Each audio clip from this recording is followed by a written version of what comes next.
Olá, vamos então começando a estudar o capítulo 8 do livro Criando União, e nós vamos agora nos dedicar às páginas 100 e 102, que são os dois primeiros tópicos desse capítulo, onde nós vamos entender um pouquinho melhor o porquê dessas duas palavras, objetividade e subjetividade. E esse assunto ele pode parecer complexo em função dessas diferenças, mas, na verdade, ele é muito útil nas nossas relações para que nós possamos sair dessa parte nossa que não vê objetivamente o nosso parceiro.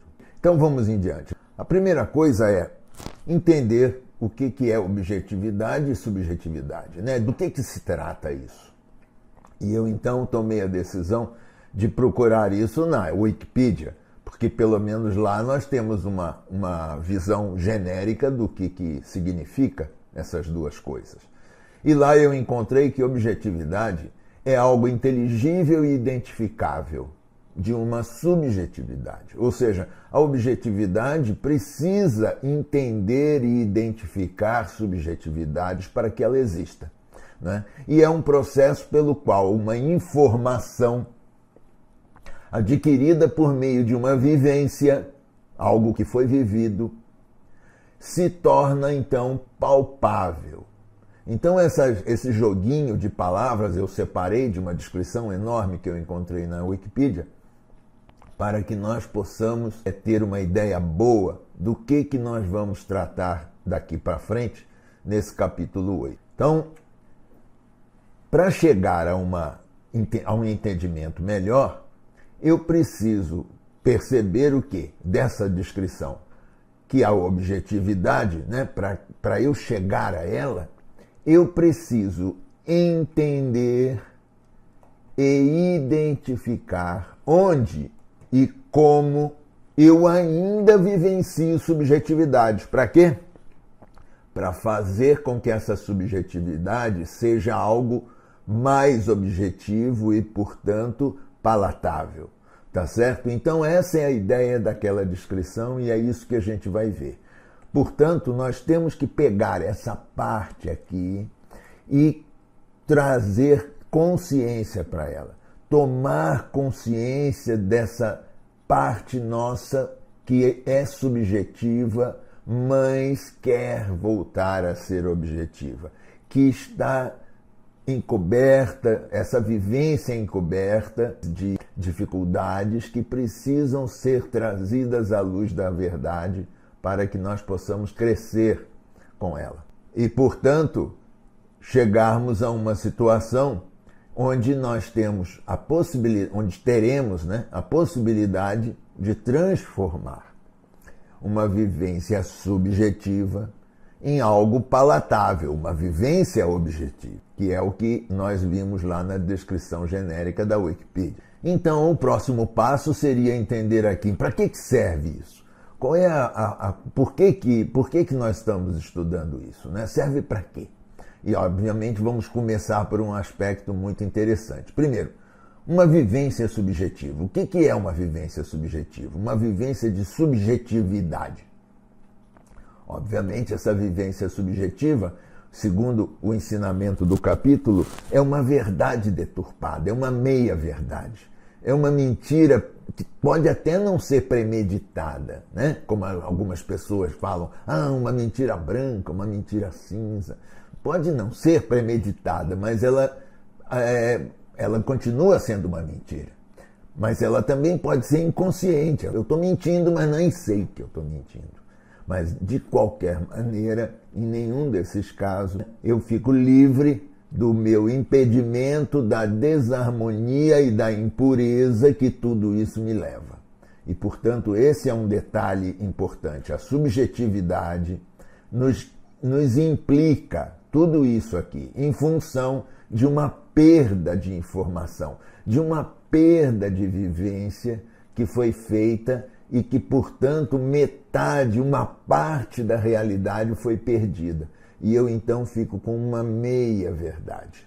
Então, o que isso me leva? Para uma inconsciência emocional.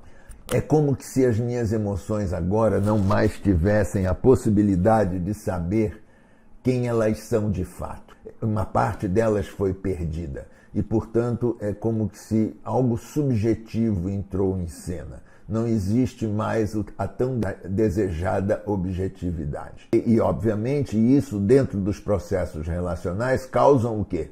Corações partidos, causam ligações amarradas por algemas, né? Ligações presas, ligações tensas e, de alguma maneira, ligações que não são apreciadas como algo livre, algo relaxado.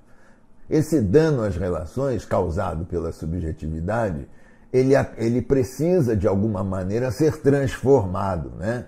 Obviamente, essa transformação vai ser uma transformação na direção de algo mais objetivo. Por quê? Porque a subjetividade será algo ruim, que precisa, de alguma maneira, passar por um processo de consciência, de tomada de consciência.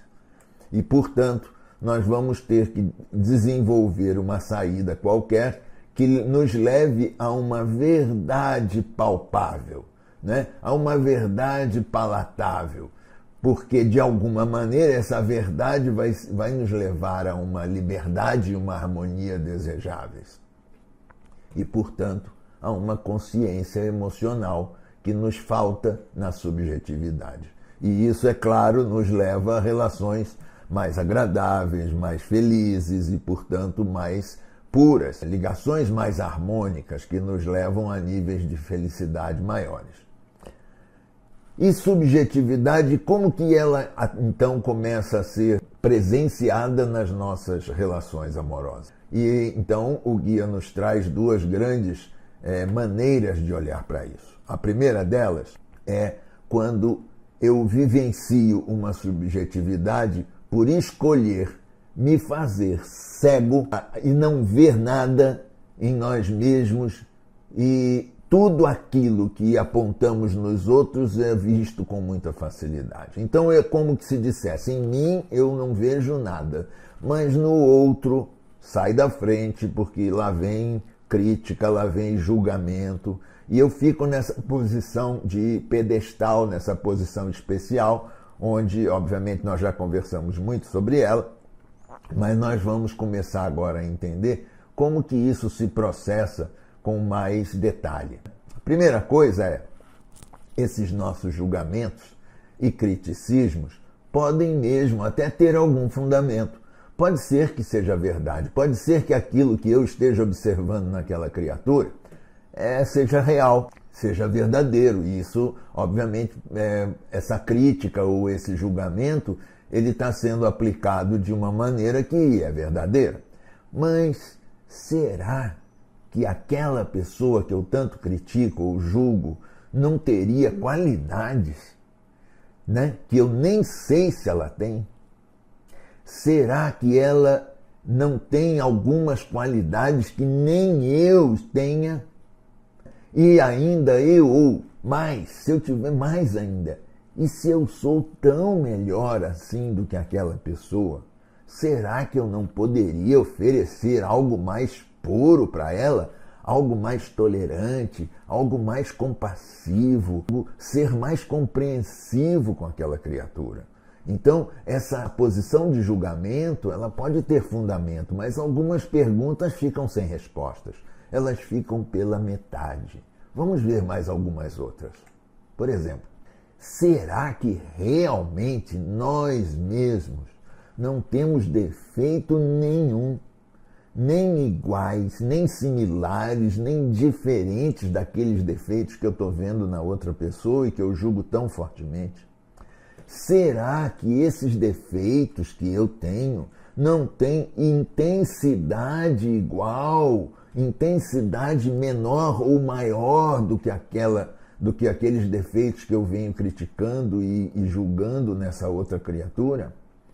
Então, tudo isso me leva a uma informação de que, de alguma maneira, os meus julgamentos, os ressentimentos que eu vou criando com aquela pessoa, devem estar colocados em cima de reações emocionais que eu estou montando em relação aos aspectos desse julgamento. Existe algo exagerado, existe algo muito focado e, portanto, eu estou me sentindo preso ao defeito do outro. É como se eu não pudesse liberar o defeito do outro e dizer, sim, ok, essa pessoa não é, ela é falível como eu também sou. E ela tem defeitos que talvez eu não tenha, mas tenho outros.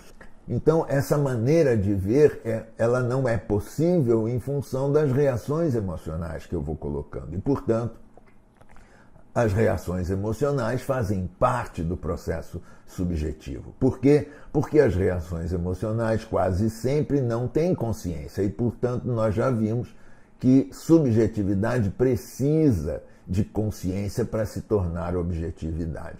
Então, nesse caso, os julgamentos e ressentimentos que eu faço, né, os meus erros, são vistos como pequenos grãos de areia, coisa que o vento leva e carrega. No entanto, os erros do outro são como se fossem montanhas intransponíveis que eu fico vendo apenas as montanhas e não vejo a parte do outro que é tão leve como a areia, como a minha que eu estou levando em consideração.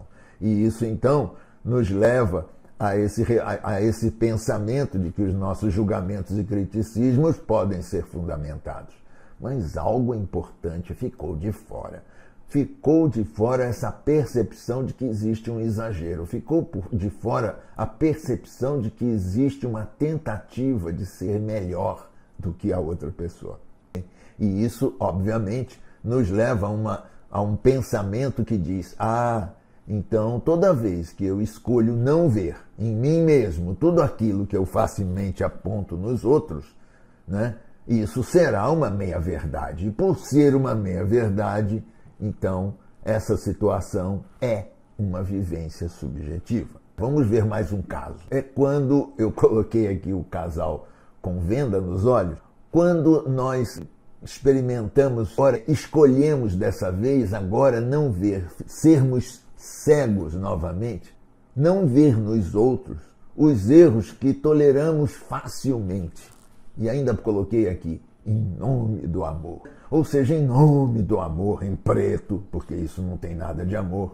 Eu tolero facilmente tudo que aquela pessoa, que vamos dizer assim, que de alguma maneira eu tenho interesses nela, parece que ela é perfeita, que não tem erro nenhum, que não tem problema nenhum. E eu então vou levando essa história desse jeito. Vamos ver o que acontece nisso. Primeira coisa, eu botei tudo entre aspas. Toleramos, aceitamos, engolimos, porque na verdade é como se fizesse de conta que eu não estou vendo, mas tem alguns propósitos. Ou seja, talvez eu esteja querendo contornar uma atitude prepotente ou agressiva daquela outra pessoa. Então, essa pessoa está muito agressiva, está muito prepotente, então eu vou fazer de conta, eu vou botar panos quentes, né? Então eu vou contornando. Ou então eu vou ganhando tempo para esfriar a minha cabeça e não ficar com uma raiva louca também e entrar num processo, obviamente num processo de conflito, claro. Ou então eu faço de conta que está tudo bem e que eu posso perder. Então, eu sei perder, não tem problema. Mas atrás desse eu sei perder tem assim, depois eu ganho. Ou seja, é como se eu dissesse assim, eu posso adiar a minha vitória. O quarto passo, quarta possibilidade, eu demonstro que eu tenho jeitinho, eu dou um jeito, eu vou criando situações amenas, né? E eu demonstro ter um jeitinho com essas coisas ruins todas, né? E etc. Porque tem muitas outras artimanhas que nós vamos implementando no mundo e que todos vocês devem ter uma lista delas, porque tudo isso é humano. E, portanto, na verdade, o que eu não estou querendo fazer, é não lidar com o quê? Com o meu medo do abandono, com o meu medo da rejeição, com com o medo de criar conflitos, de resolver conflitos, de lidar com conflitos. Eu tenho medo de lidar com a perda, né? de uma condição necessária, de uma situação necessária, algo que eu não quero abrir mão. É como se aquilo fosse muito importante e, portanto, eu não vou abrir mão daquela história, eu não quero perder aquilo.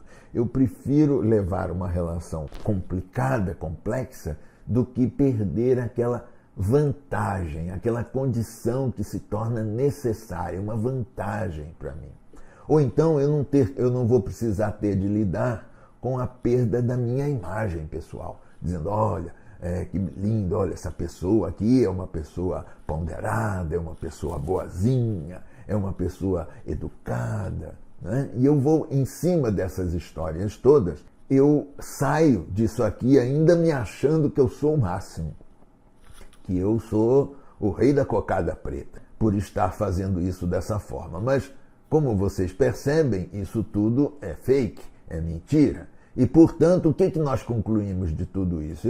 Concluímos que nessa situação também, quando nós escolhemos não ver nos outros os erros que a gente tolera facilmente em nome do amor, eu também deixo algo importante de fora. Ou seja, existe algo que foi perdido da consciência, da tomada de consciência dessa atitude. E, portanto, ela também será uma meia-verdade. Eu estou trambicando de alguma forma. E apenas será mais uma maneira de vivenciar a subjetividade. Então, basicamente, era isso que eu tinha para mostrar hoje para vocês. E a gente, é claro, vai continuar o capítulo 8 mais para frente, com outras abordagens muito interessantes que ele traz. Mas por hoje, por hora, eu quero deixar vocês com um bom entendimento do que seja subjetividade e objetividade, para que vocês possam ter cada vez melhor entendimento dos tópicos desse capítulo que vão se seguindo.